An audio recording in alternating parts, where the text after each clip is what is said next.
For our next two speakers, we're privileged to have two of the best spokesmen possible for all of surface warfare.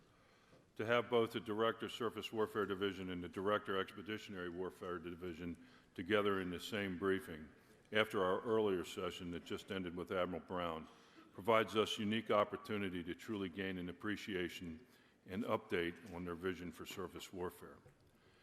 Rear Admiral Ron Boxall has been the Director for Surface Warfare on the staff of the Chief of Naval Operations for about 2.5 years, and this is his third SNA National Symposium in this esteemed position. Welcome, Ron. Admiral Boxall's responsibilities include the requirements and resources for building the surface Navy of tomorrow and maintaining the surface Navy of today.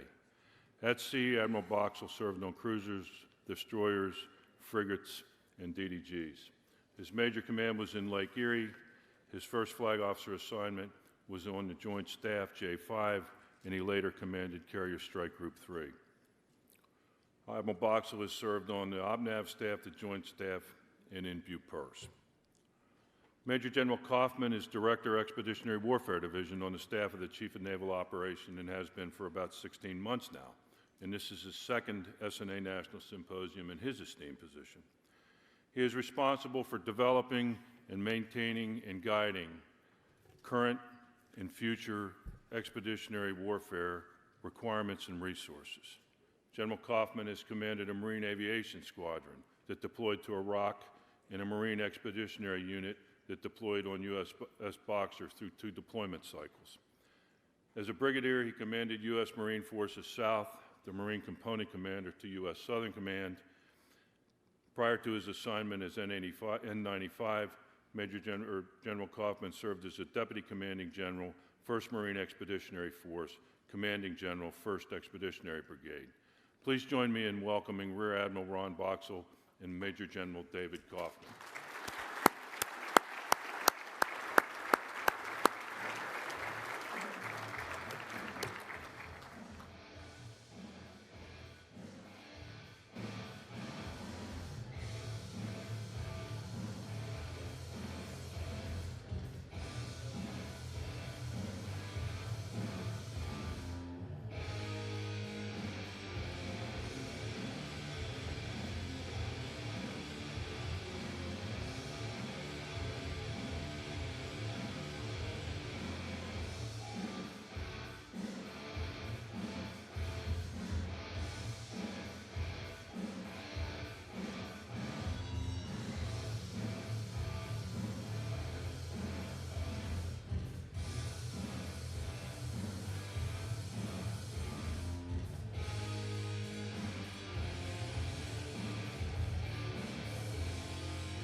All right.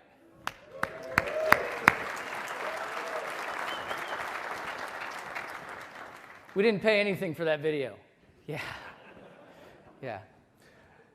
So, yeah, this is my third time up here. Admiral Blake, I don't know if you're out there, but he had a saying when I was there. He said, poor performance will be rewarded with tour extensions.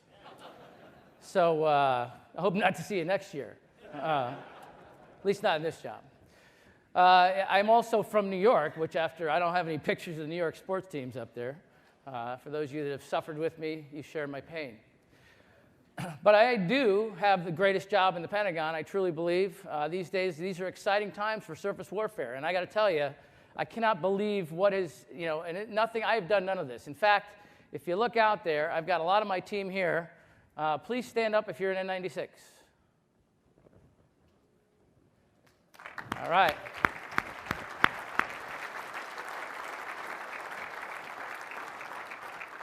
It's one way to fill a room. Oh. No, we actually, we have found that the Surface Navy Association Symposium is the best place to have these dialogues with industry. This is a theme you'll hear throughout my pitch. We have gotten better because of what industry brings. And I really hope that that continues, and I'm going to talk a little bit about that today. Slide, please. So this is not one of our new ships. This is the USS Princeton. It's around 1843. You're like, wow, that's a pretty cool ship. This is the first screw propeller ship in the Navy, as you can see by the picture.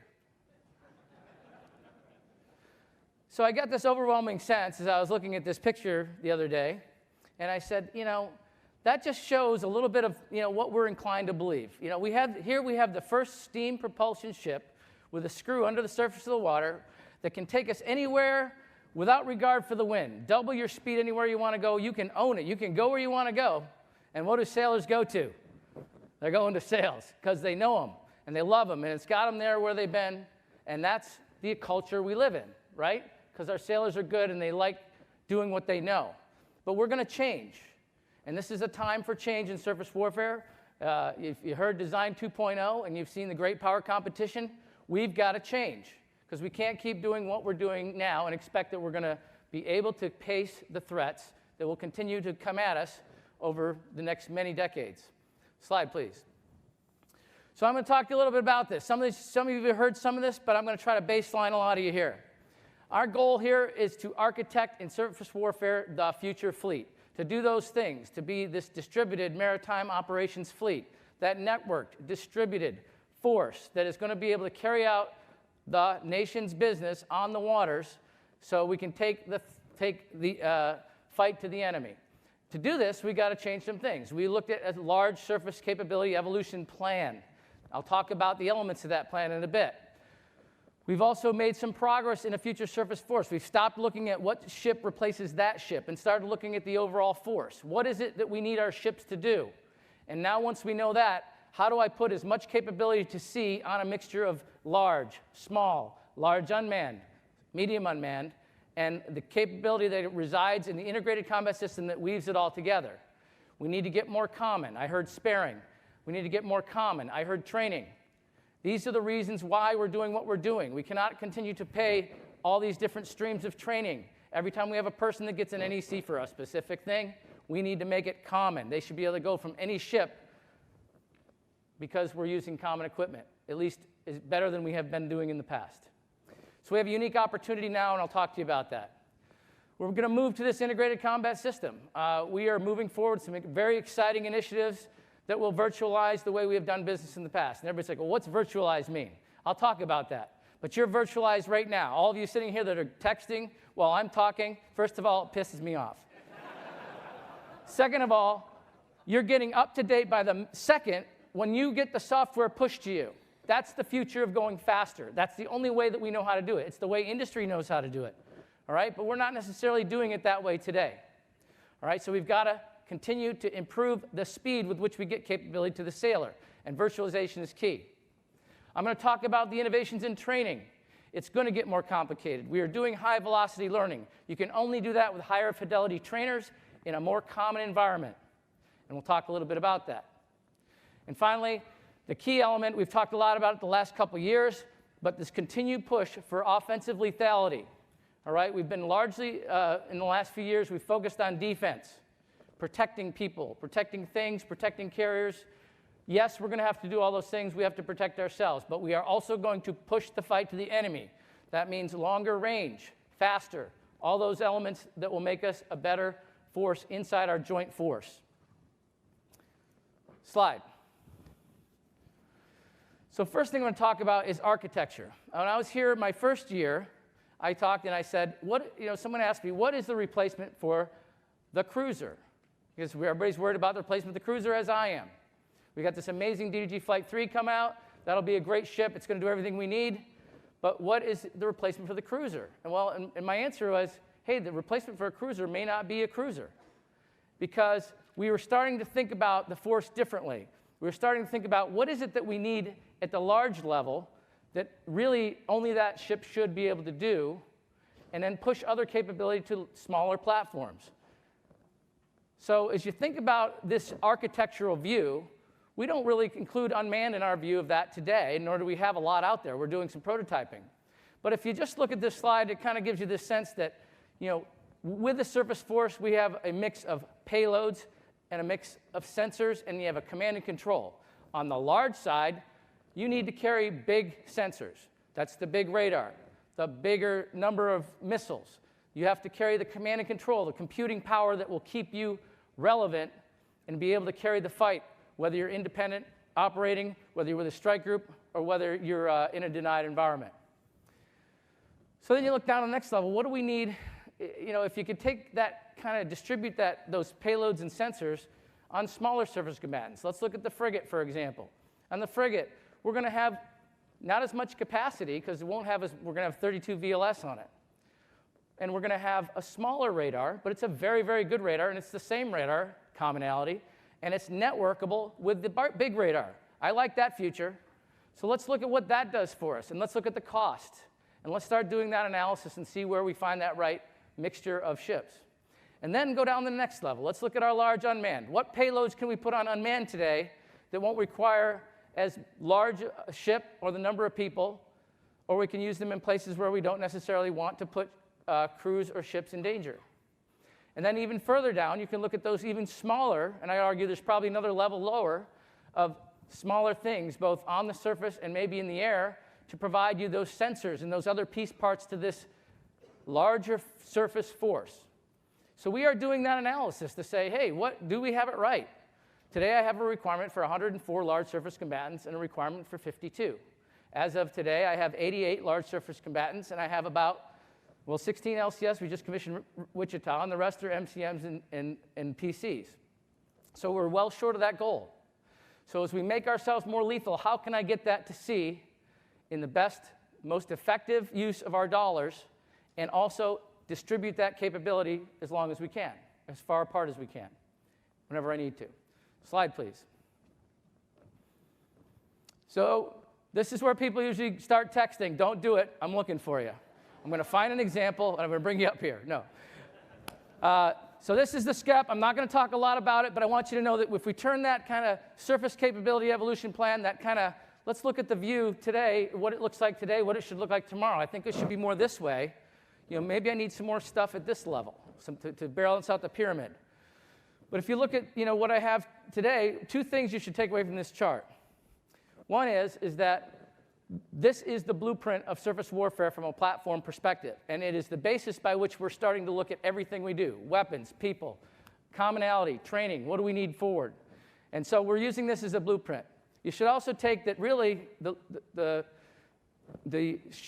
shipbuilding plan that we have today is really just that large surface combatant line and that small surface combatant line that you see. This is based on 19. You see that we stop the LCS and we start building the frigate on contract in 20, and then we start building them apace. So that's kind of, now we're laying out some structure and some real programs that will go with this thing. And I'll talk about each level of these things as we go forward. But the other thing you should take away from this is that you see blocks. So you see colored blocks in about 8 to 10 at a time, and they're just notional.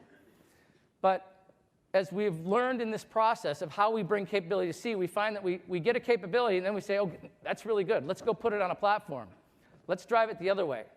Here's the capability we need, and it needs to arrive by this next block so that we can make sure all those things are in that block. These are think of them as stations along a train track.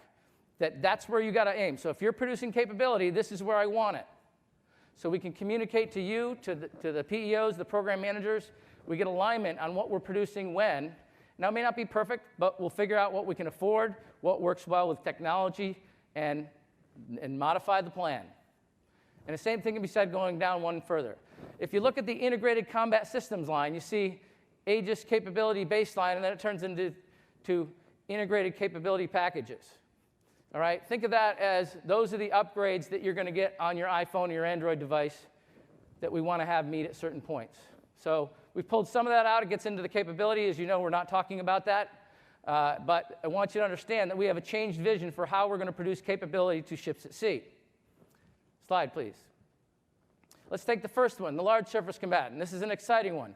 Design 2.0. I heard someone inside Defense or Defense News ask a question about what are we doing for Design 2.0 to get that out to sea. The CNO has challenged us to produce a large surface combatant and get it on contract in 23. That's going to be tough. All right? He's got a habit of giving us tough assignments. And we have, with the frigate, he said, get it on 20. I think we're going to do that. Same thing with the large surface combatant. Get it on 23. Will we get there? I don't know. We want to make sure we get the right ship on contract in 23. And the CNO also wants to make sure we get the right ship on contract in 23. But if it's 24 and it's the one we really think we know a lot better, that's where it'll be. But we are moving aggressively on this timeline. What do we need that ship to do? What is it that the DG Flight 3 won't be able to do? Well, it's an amazing ship, first of all.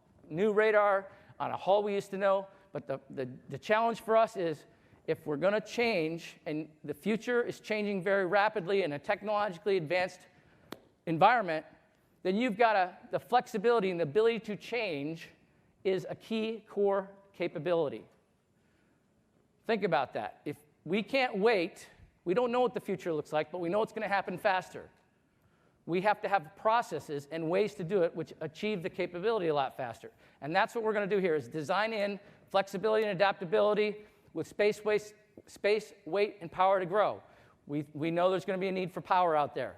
We know there's going to be a need for space to grow. We want to make sure that we keep that over the ship's life, and we're going to look for, do we get more or less value out of extending the ship's life at design at birth?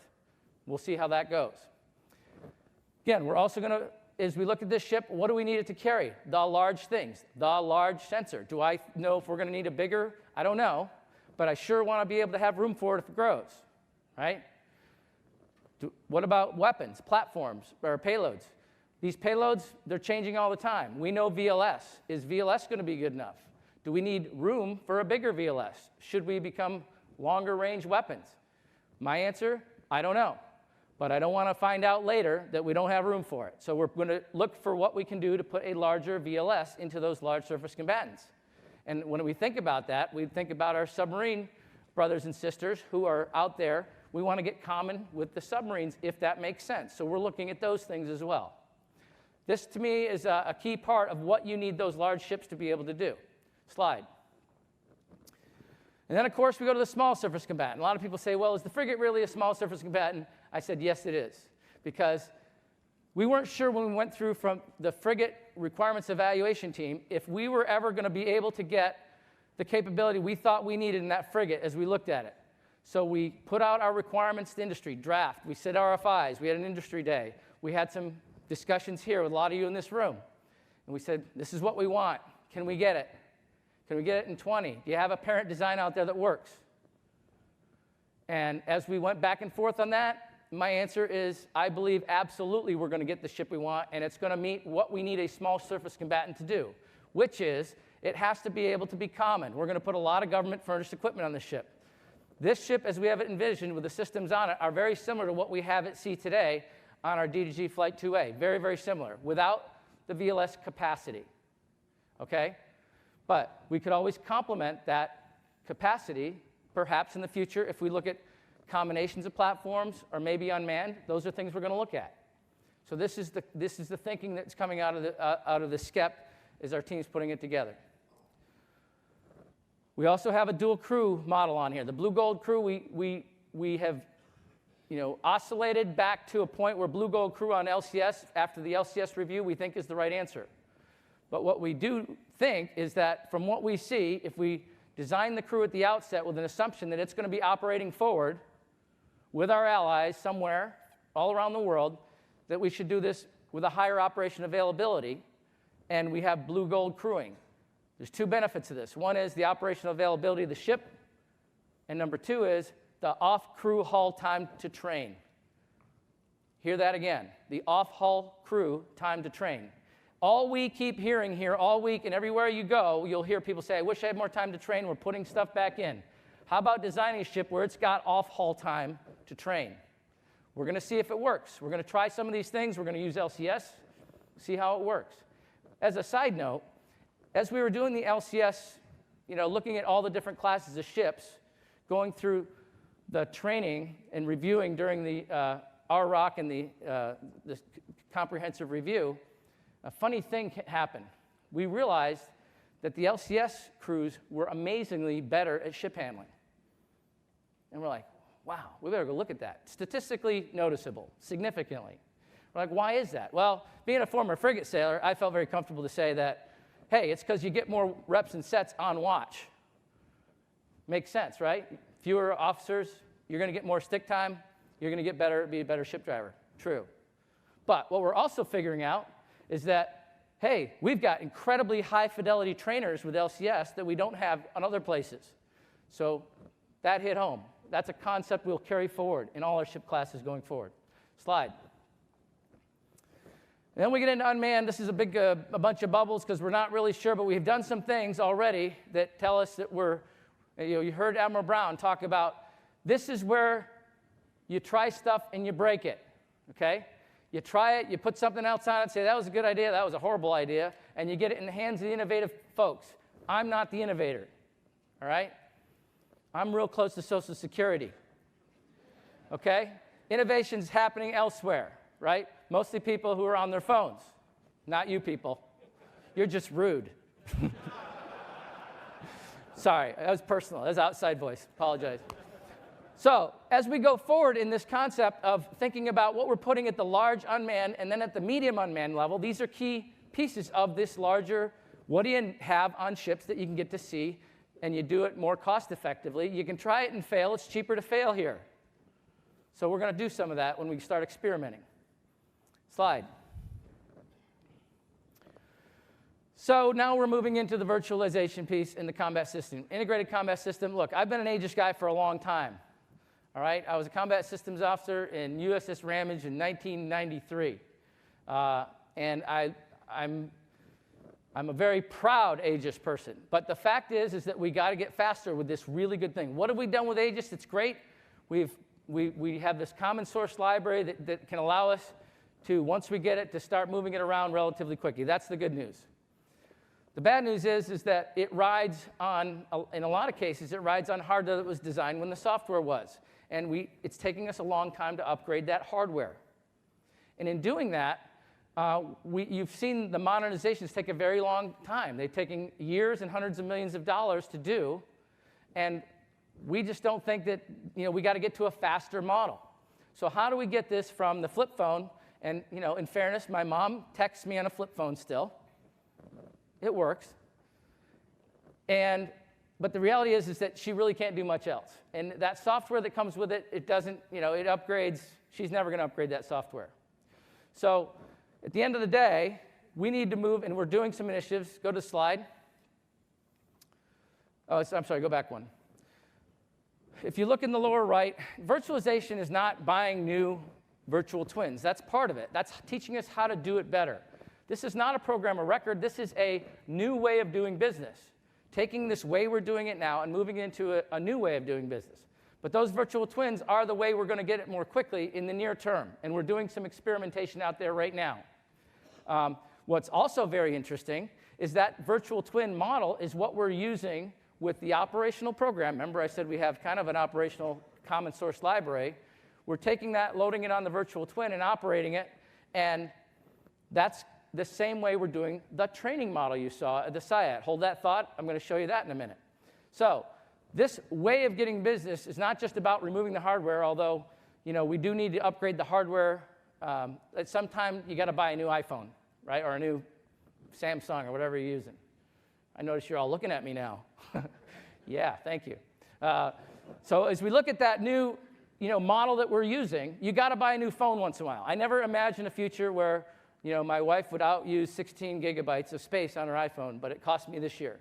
So this is, at some point, you got to buy new hardware. So in the interim, we're going to step up the hardware as we move to 12H hardware systems to get it to run this baseline 9, which is really, really where we want everybody to start. Slide.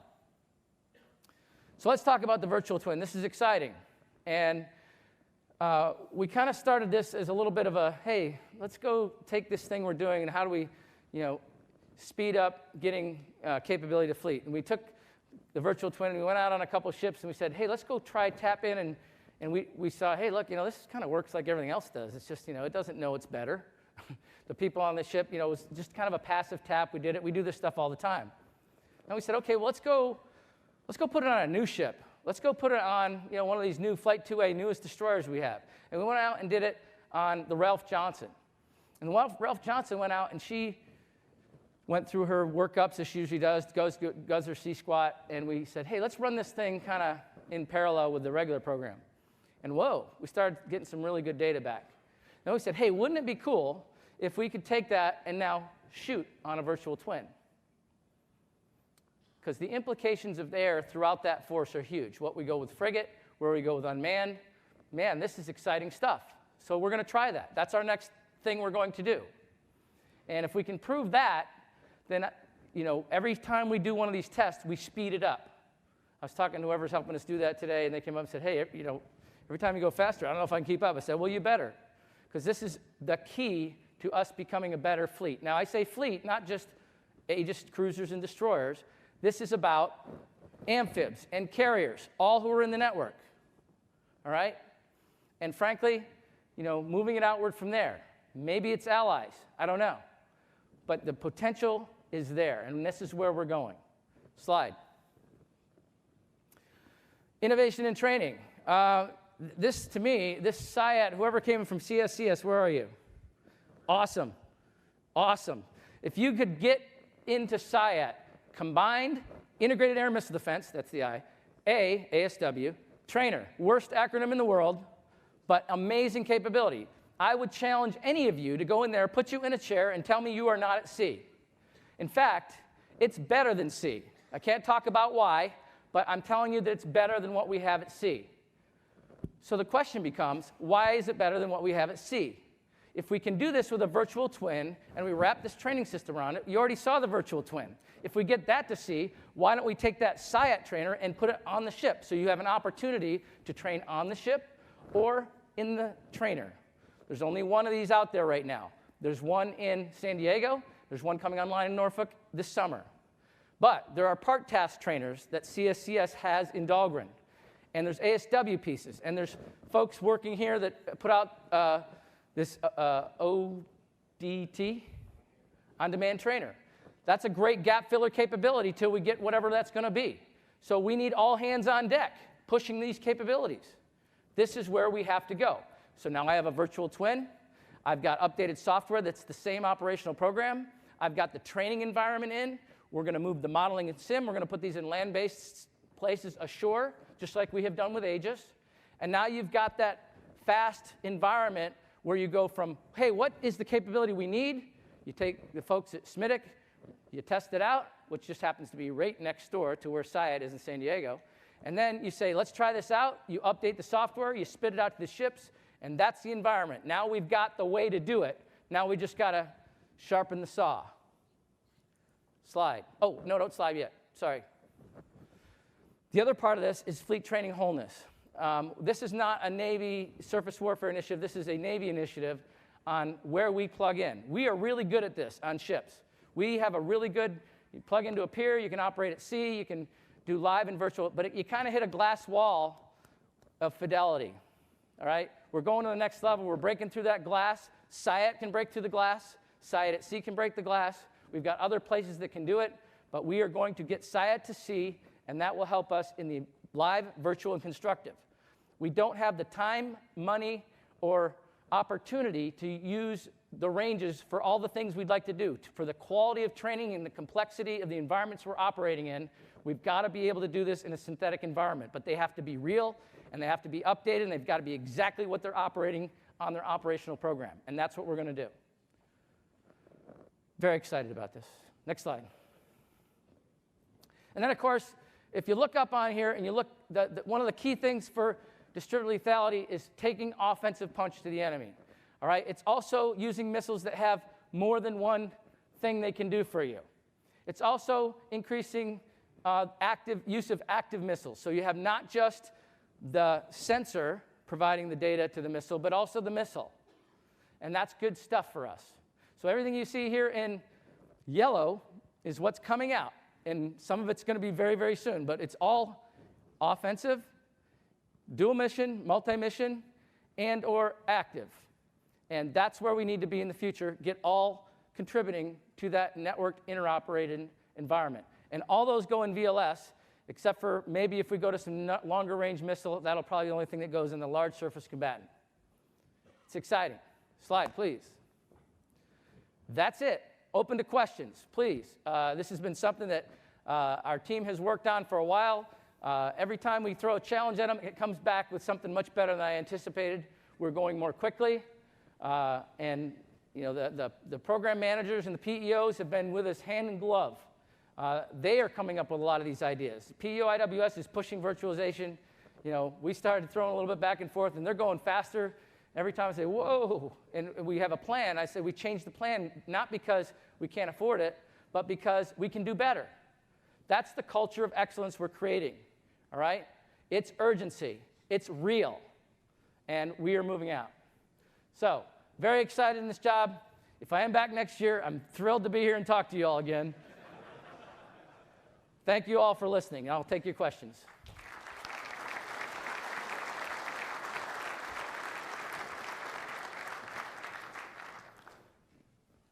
Rick, thank you. Good to see you, sir. Great brief.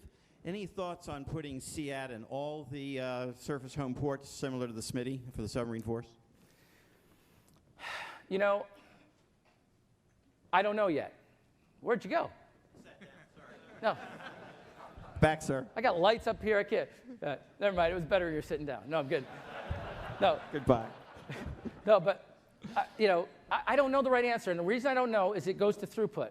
I think what we're going to find is people are going to want to train a lot more frequently. In the near term, I think we're going to complement it with the SIATs we have now, maybe some pier side stuff, maybe some other. But my goal is to get SIAT to sea on ships. And so I think we're going to go very quickly on this. In fact, very, very quickly.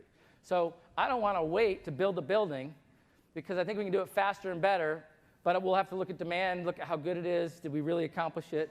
So that's, I don't know the answer, but the concept of SIAT, whether it's at shore or at sea, is the vision of the future, and it is not going to change.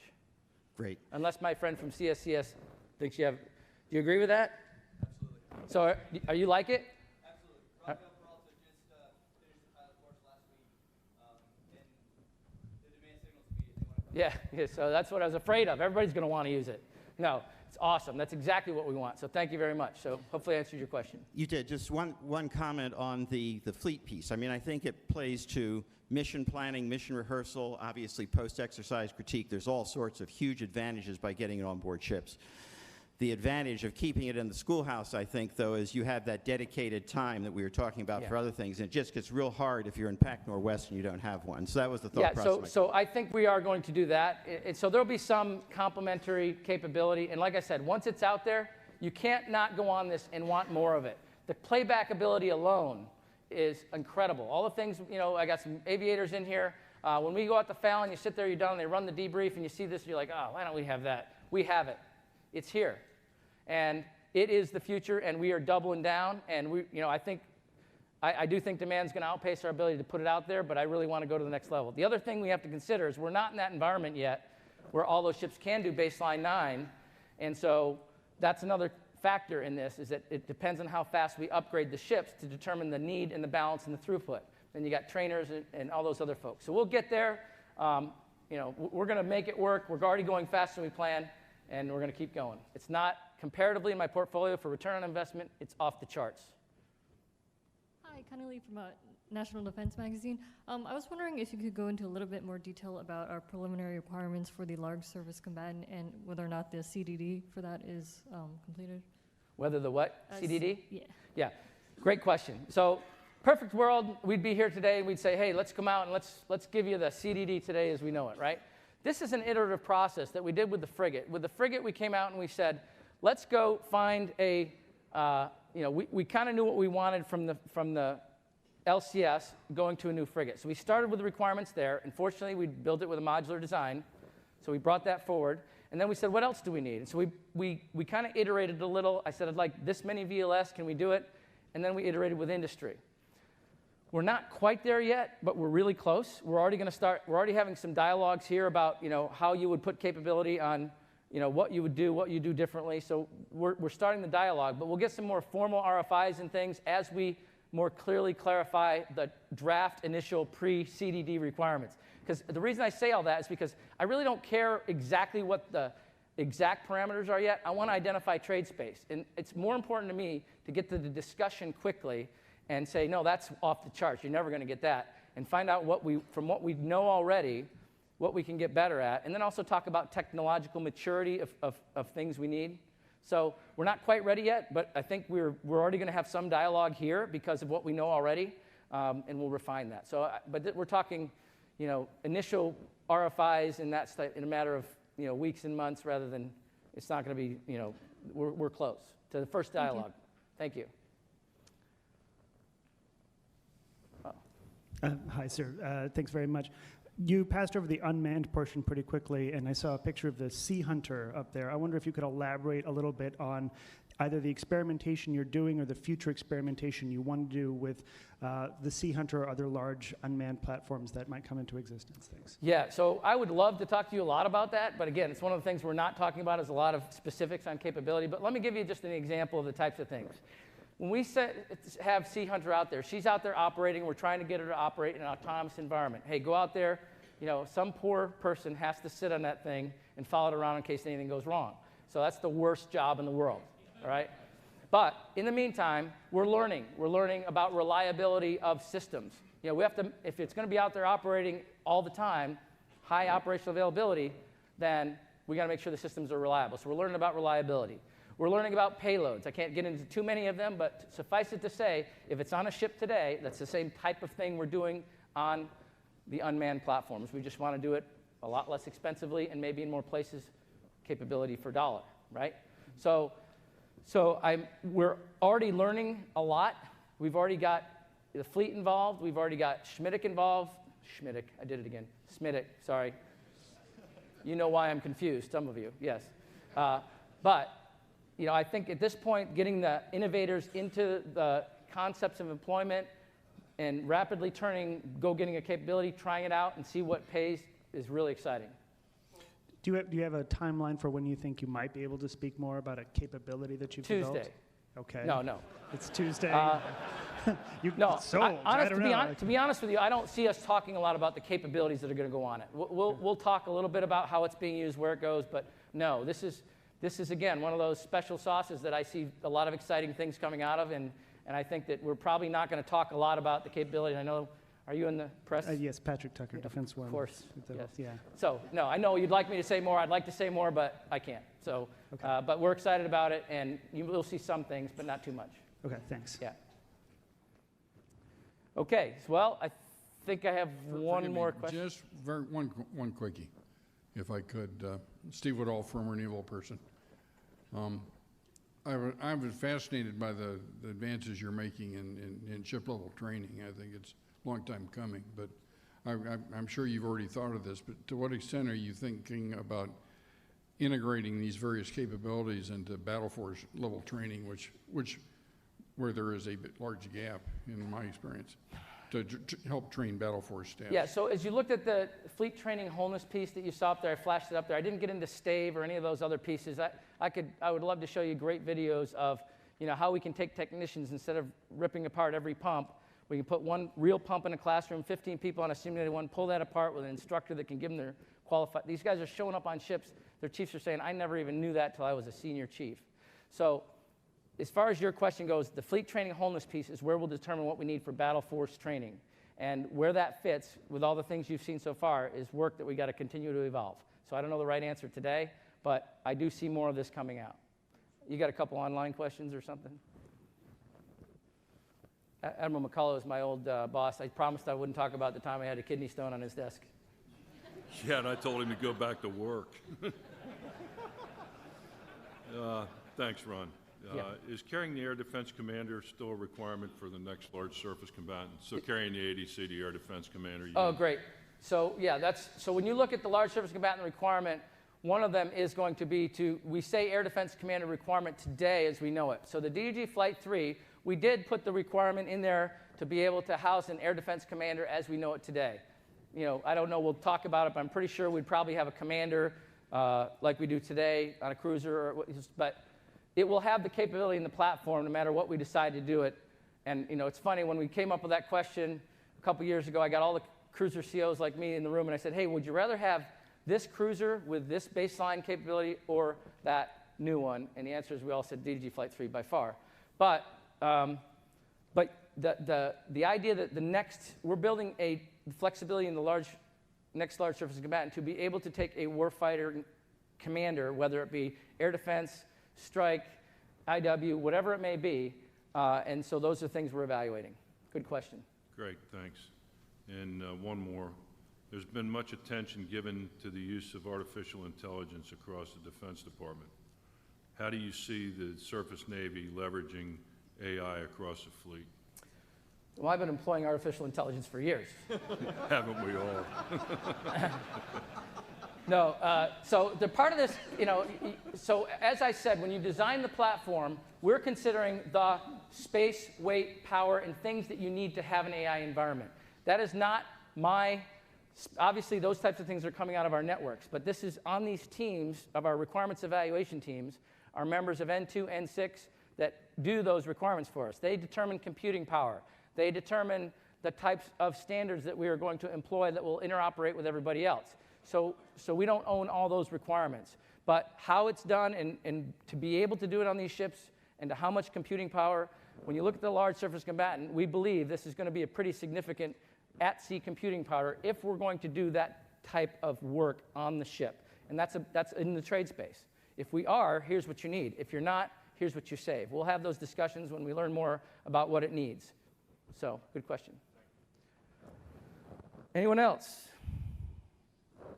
Okay, well, I'm going to introduce my partner in crime here. I've always introduced him in the past as the Green SWO, and he doesn't like that. No, he didn't at first. Now he loves it. He embraces it. In fact, we're so linked that I'm starting to call myself the Blue Marine. Right? There, I did it for you, right? But hey, this is a true gentleman who is passionate as anyone I've seen in N95, and I've seen a lot of them come through in my deputy in 96, and it's an honor to be partnered with him as we make our whole surface fleet better. Ladies and gentlemen, Major General Kaufman, Stretch Kaufman. I don't even know what the hell your first name is.